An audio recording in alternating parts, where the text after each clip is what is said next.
And then do the servos. Servos.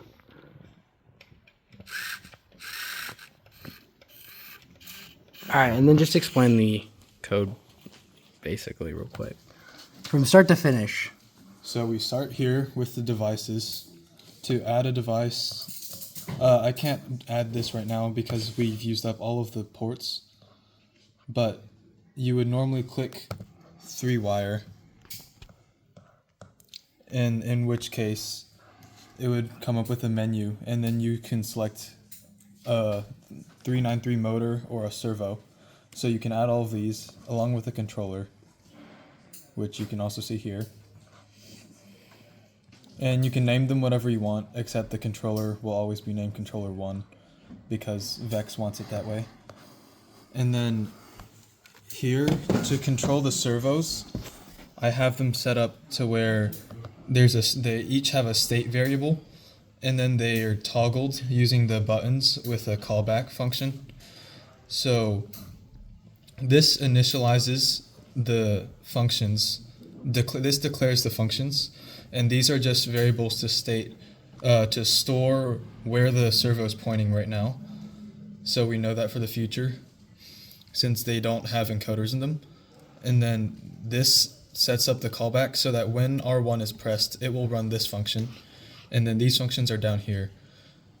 So for toggle, this toggles the motor on the servo motor on port E, and I just have a simple switch case here.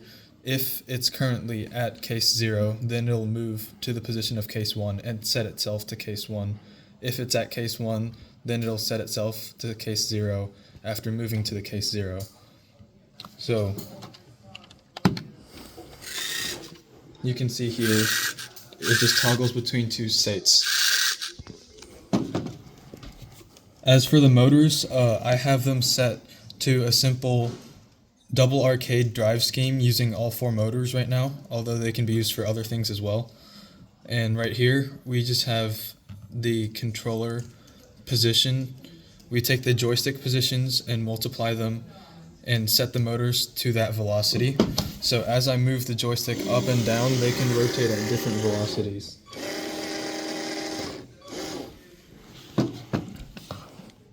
Although they seem to only respond to Boolean and they seem to not actually respond to different input values. And so is this like a preset code thing, or is this... No. All of this is... I have coded all of this, except everything up here is preset.